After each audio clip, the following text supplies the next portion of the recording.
Bonjour et bienvenue dans votre revue de presse de ce mardi 27 novembre 2018. Les quotidiens parvenus mardi au groupe Média du Sud se délectent des bonnes feuilles d'une autobiographie du chef de l'État intitulée Le Sénégal au cœur, tout en s'intéressant à d'autres sujets. Macky Sall retrace son histoire, résume ainsi à sa une le journal LAS au sujet de cet ouvrage dont la parution a été annoncée la veille par la présidence de la République. Tout au long des 168 pages du livre paru aux éditions Le Cherche Midi, Macky Sall retrace son parcours, parle de sa famille et restitue des événements récents, explique la présidence dans le communiqué. Dans ce livre, le chef de l'État parle de lui-même, de son parcours, de sa naissance à aujourd'hui, commente le journal qui en détaille les bonnes feuilles à ses lecteurs. La publication revient notamment sur les origines du président Sall, ses études, sa réponse aux accusations d'anthropophagie qui avaient été portées à son encontre par son prédécesseur Abdoulaye Wade. Cette affaire a bouleversé la communauté du village de Nyulumandji Funebe, le village de mon père et de celle de Guindjilodj, d'où est originaire ma mère. J'ai demandé à mes proches, à ma famille, à tous ceux du Fouta indignés et blessés de ne pas répondre à ces accusations, souligne la publication qui cite l'auteur du livre. Avec l'usage habituel de jeux de mots à sa une, le journal Le Quotidien mentionne, Sall raconte au sujet de l'ouvrage en question.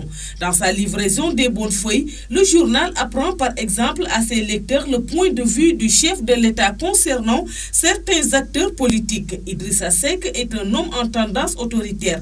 Abdoulaye Wade sombrait dans la paranoïa. Le pouvoir ne m'a pas changé, reprend en première page le journal qui cite le livre. Pour l'observateur, à travers ce livre, Macky Sall se livre comme jamais. Dans ses colonnes, le quotidien dakarois rapporte que le livre raconte 20 ans d'histoire politique faite de rencontres, de déchirures, d'intrigues, d'humiliations et de revanche d'un homme courageux, parfois sous-estimé mais toujours surprenant, marchant avec une longueur d'avance vers un destin présidentiel. On a affirmé qu'en 2000, j'étais aux abois, en proie à de grandes difficultés financières, contraint de vivre dans un petit studio ragot, bien sûr. L'inverse s'est produit. Raconte de son côté Vox Populi sur le titre Macky retrace ses vies.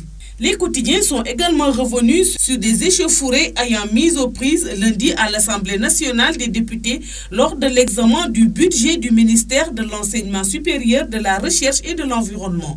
Walf Quotidien évoque une bataille rangée à l'Assemblée nationale et n'hésite pas à qualifier cet événement de page sombre de l'histoire politique du Sénégal.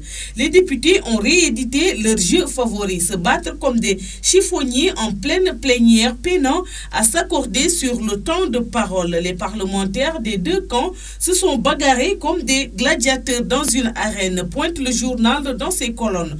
Le pourvoi en cassation de l'ex-maire de Dakar à la suite de sa condamnation en première et seconde instance à 5 ans de prison à une amende pécuniaire pour sa gestion de la caisse d'avance de la ville de Dakar intéresse Sud Quotidien sous le titre Khalifa, un candidat en sursis. L'ex-maire de la capitale risque de vider sa cartouche avant le dépôt des candidatures prévu le 11 décembre prochain, écrit le journal à propos d'une information faisant état de l'ouverture imminente du procès en cassation du concerné agité par ses partisans. C'est tout pour la revue de presse parvenue à la rédaction du groupe Média du Sud. Merci et bonne lecture à tous.